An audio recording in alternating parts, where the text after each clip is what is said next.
환자분들 이야기를 들어보면 나는 고지혈증 수치가 괜찮은데 굳이 약을 먹어야 되나? 가장 중요한 거는 위험도입니다. 분명한 것은 이걸 방치했을 때는 분명히 사단이 납니다. 안녕하세요.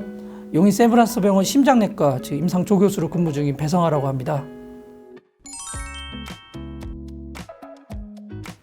동맥경화란 우리 몸에 이렇게 혈류 공급해주는 동맥이 점점 시간이 지나면서 막히고 좁아지는 걸 말을 하는데요. 고지혈증이라든가 여러 기저질환으로 인해서 혈관벽이 이렇게 점점 좁아지는 현상을 말을 합니다. 동맥경화는 사실 혈관이 이렇게 70% 이상 좁아지기 전까지는 전혀 증상이 없어요. 그래서 환자분들이 약을 꼭 먹어야 되나 이렇게 걱정하시거나 이렇게 궁금해하시는 경우가 많은데요. 문제는 이렇게 갑자기 막히거나 이런 상황이 발생을 하면은 심근경색, 그다음에 뇌경색이라든가 심장마비 등 다양한 혈관 합병증으로 인해서 문제를 일으킬 수 있기 때문에 이러한 대한 정확한 진단, 그다음에 치료가 중요하겠습니다. 저는 이제 꼽으라면 세 가지가 있을 수 있는데, 하나는 이제 나이이고요. 두 번째는 이제 담배, 그다음에 세 번째는 기저질환입니다. 우리 혈관도 나이가 들수록 이제 때가 낀다고 저는 환자들한테 표현을 하는데요. 문제는 이렇게 가속화시키는 게 되게는 흔한 게 이제 담배입니다. 더 중요한 거는 이제 기저질환, 고혈압이라든가 당뇨, 기타 다른 기저질환이 있을 때 이런 혈관이 망가지는 걸 가속화시키기 때문에 이런 기저질환 관리가 굉장히 중요합니다. 기본 치료는 이제 고지혈증 약물 치료가 되겠습니다. 특히 이제 동맥경화의 가장 중요한 치료가 스타틴, 우리가 이제 고지혈증 약물 치료인데요. 환자분들 이야기를 들어보면 나는 고지혈증 수치가 괜찮은데 굳이 약을 먹어야 되나? 라고 하는 환자분들이 굉장히 많아요. 하지만 이 수치나 이런 것들도 중요하지만 가장 중요한 거는 위험도입니다. 환자가 만약에 이제 고혈압이라든가 당뇨, 예전에 심근경색을 앓았다든지 뇌경색을 앓았다든지 이런 기저질환이 있을 경우에는 고지혈증 수치에 상관이 없이 약을 복용할 것을 반드시 권고를 하고 있고요. 선제적으로 고지혈증이나 이런 동맥경화가 있다면 치료를 해서 더 이상 악화되지 않게 관리를 하는 게 굉장히 중요하겠습니다.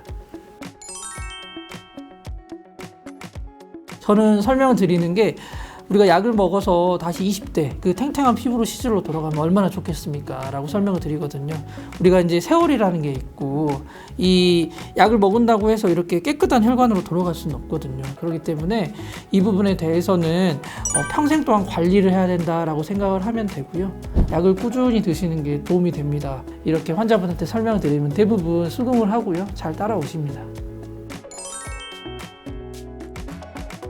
결과적으로 운동, 관리가 굉장히 중요하거든요. 그래서 저는 항상 환자분들한테 체중을 꼭 재보라고 해요. 그래서 매일 체중을 재서 체중이 늘어나진 않나.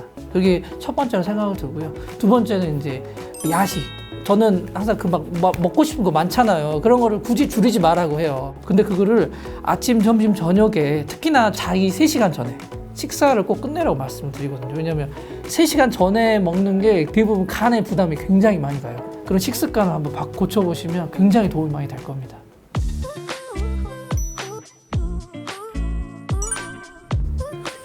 5입니다. 이 채식자들의 극단적인 분들이 이제 스님들이죠.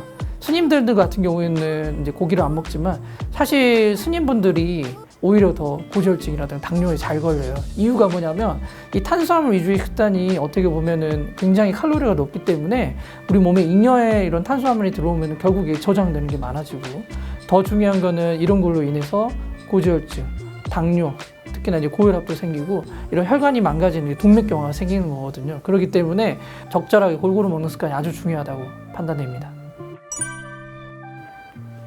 네, 세모입니다. 스트레스적인 부분에 있어서 조금 이러한 것들이 이제 혈압을 올리고 혈관 내 염증 반응을 올려서 동맥경화를 일으킬 수는 있고요. 대개는 이렇게 늦게까지 일을 하고 저녁에 이렇게 뭐 회사에서 일을 하다 보면 야식을 주로 많이 먹게 돼서 치킨, 그거는 멈출 수가 없죠. 하지만 이러한 것들이 결과적으로 협심증, 이런 심장이나 다른 혈관들을 다 망가뜨리기 때문에 결과적으로 식습관이라든가 스트레스 이런 거기 때문에 이런 것들에 대한 관리가 중요하겠습니다. 고지혈증은 어떻게 보면 다양한 상황에서 발생할 수가 있고, 이게 여러 가지 검사를 통해서 이 고지혈증 진단을 받을 수가 있는데요. 분명한 것은 이걸 방치했을 때는 분명히 사단이 납니다. 이러한 것을 진단을 받았을 때는 꼭 의사 상담을 통해서 약을 먹어야 되는지, 약을 먹어야 되면 어떤 약을 먹어야 되는지 꼭 상의를 받아야 되고요. 더 중요한 거는 관리예요. 조금 이렇게 저녁에 야식을 좀 줄이거나 특히나 이제 아침에 체중을 한 번씩 재보는 거 좋은 습관이기 때문에 이런 좋은 습관을 들이는 게 중요하다고 생각을 합니다.